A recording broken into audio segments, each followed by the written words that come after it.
At 4:45 on a Saturday afternoon, a New York factory became a trap. The fire lasted barely half an hour. But when it was over, 146 people were dead. The flames were fast. The disaster was not.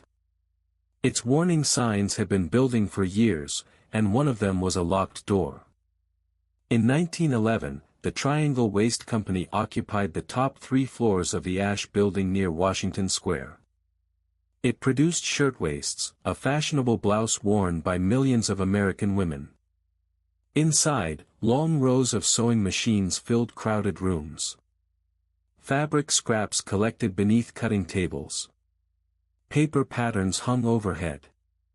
Oil from the machines, wooden floors, and bins of cotton made the factory a reservoir of fuel. Most of the employees were young immigrant women. Many were Italian or Jewish, and some were only teenagers. They worked long hours for low pay, creating garments that made the company owners, Max Blank and Isaac Harris, wealthy. Triangle was one of the largest blouse manufacturers in New York. It was also a symbol of a system that treated speed and control as more important than safety. 2 years before the fire, thousands of garment workers walked out in the uprising of the 20,000. They demanded better wages, shorter hours, and safer shops. Triangle workers joined them. Blank and Harris resisted. The strike ended with gains across much of the industry, but Triangle refused to sign the broader union agreement. The warning was not hidden. Workers had already said the factories were dangerous. There were physical warnings too. Fire was common in the garment trade. Blank and Harris had experienced fires at earlier businesses, and Triangle itself had smaller fires before 1911. Yet the factory had no automatic sprinkler system. The Ash Building had 2 passenger elevators, 2 interior stairways, and a single exterior fire escape. That fire escape was narrow, poorly designed, and would later collapse under the weight of people trying to flee. The exit arrangement was worse. Doors at the Washington Place stairway were routinely locked during working hours. Managers said this prevented theft and forced employees to leave through a single controlled exit where bags could be inspected. Other doors opened inward, so a crowd pressing toward them could make them impossible to move. Every decision made sense only if production and control mattered more than evacuation. On March 25, 1911, quitting time was approaching. At about 4:40, a fire began in a scrap bin on the 8th floor. The exact spark was never proved, but investigators believed a discarded match or cigarette may have ignited the cuttings. Workers tried to use buckets of water. A fire hose was unrolled, but no water came from it. Within minutes, flames raced across the ceiling and between the rows of tables. Workers on the 8th floor rushed toward the exits. Some escaped down the Green Street stairs. Others packed into the elevators. A bookkeeper telephoned the 10th floor and warned them. But the 9th floor received no direct warning before the fire arrived. On the 10th floor, many workers reached the roof and crossed to neighboring buildings with help from students and professors at New York University. On the 9th floor, the choices collapsed one by one. The Green Street stairway became blocked by smoke and fire. The elevators made repeated trips until heat bent their rails. Some workers climbed down the elevator cables. Others jumped into the shafts. The exterior fire escape twisted, pulled away from the wall, and collapsed, dropping people to the courtyard below. At the Washington Place door, workers found the exit locked. Survivors later described a desperate crush against it.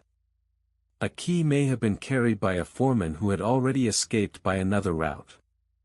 Whatever the intention, the result was the same: a door designed for escape could not be used when escape became a matter of seconds. Firefighters arrived quickly, but their ladders reached only to the 6th floor.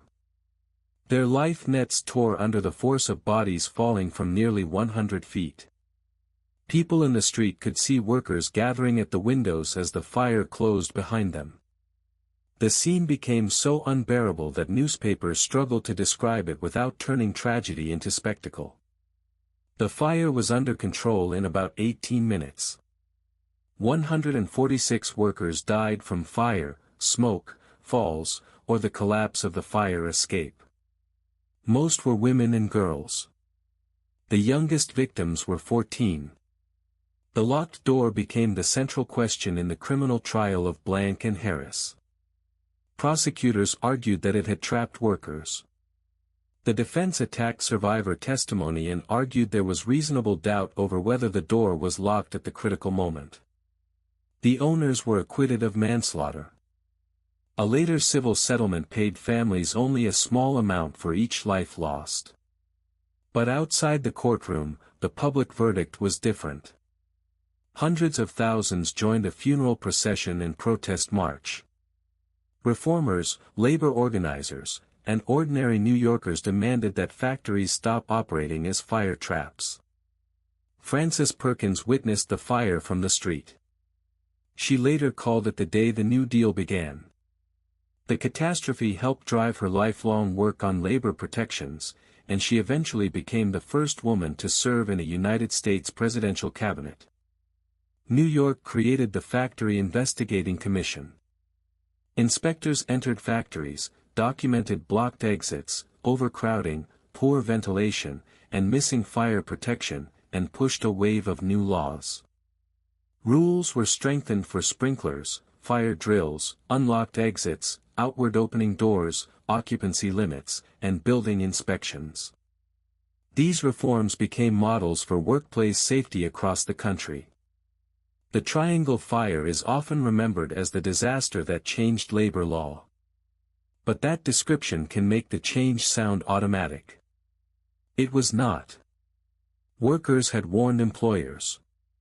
Unions had warned the industry. Previous fires had warned the owners. The building itself displayed the weakness of its exits. Each signal was visible before March 25. The tragedy did not happen because nobody understood fire. It happened because the known risk was tolerated. A locked door reduced theft. A crowded floor increased output. A missing sprinkler system saved money. A weak fire escape satisfied the appearance of safety. Each compromise looked small while the factory was running. Together, they became fatal when it stopped. The brown building still stands today. Its walls survived the fire, but the system inside them failed. That is the enduring lesson of Triangle. Catastrophe is rarely one dramatic mistake.